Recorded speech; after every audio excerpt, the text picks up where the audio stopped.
MovieWeb.com. With your character, it's kind of interesting because she seems like a really smart, intelligent girl, but then it almost seems like she runs off with the guy that has the best wine at the end of the movie.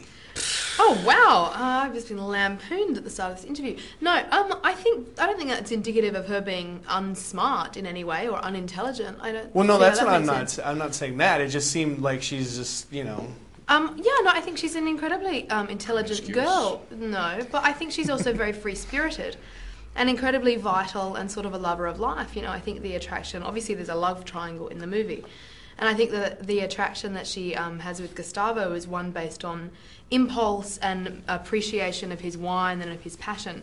And I think with the Beau story, that relationship is a slower burn. She likes the person that he's becoming and the person that he's kind of growing into. So I think she's, on vacation from university and she's absorbing life.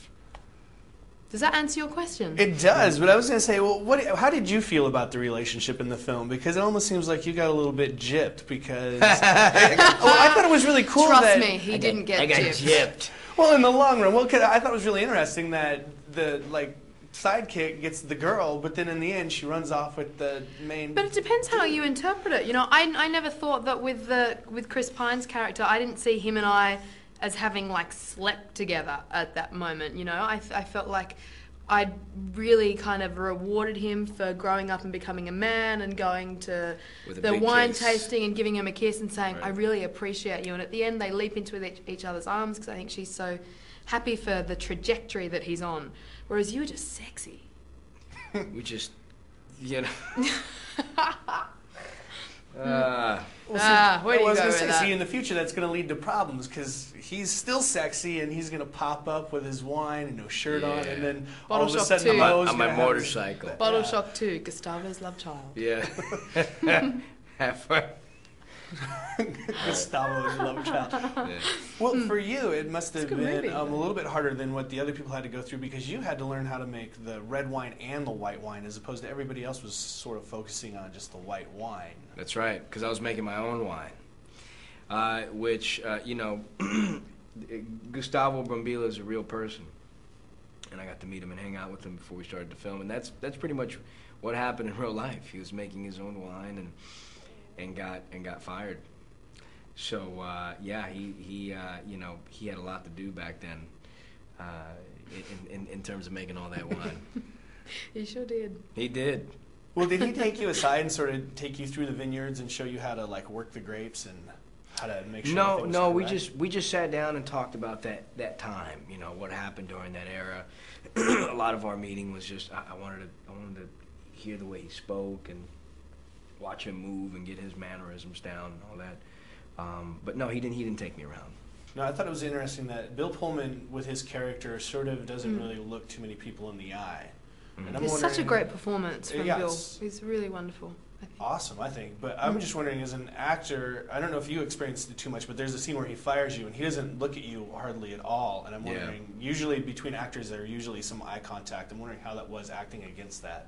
I thought it was great because I was acting against his body language. His body language was telling me that, by him not looking me in the eye and his body language turned away from me, he was telling me that he didn't want anything to do with me.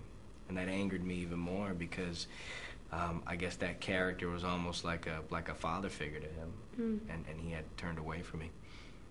Was disgusted with me. Now, did you have to drink a lot of wine for those scenes where you are drinking a lot of wine and you can tell? No, we had to drink a lot of plum juice. Plum juice? Or pomegranate? Plum juice or something. I was going to say, that must have made for a mess on the set. Yeah, or was charming. What did you say, charming? No, whatever that this... Yes, pomegranate juice and plum juice.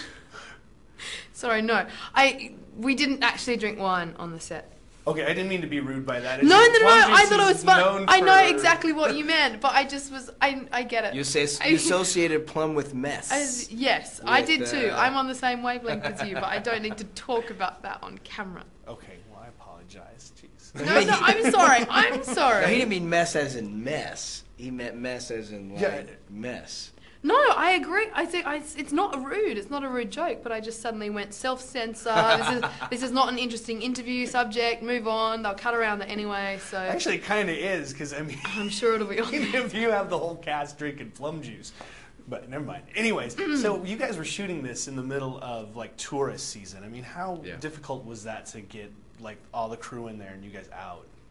You know, all of the vineyards were actually incredibly helpful towards us because it was tourist season. It was August we shot it. August, September, yep. August, September. So people were coming in and out. They were just very accommodating.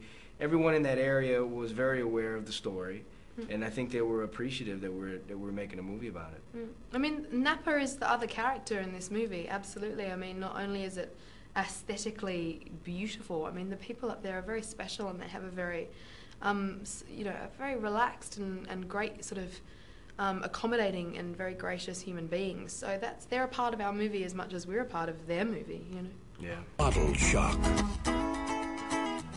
Why don't I like you?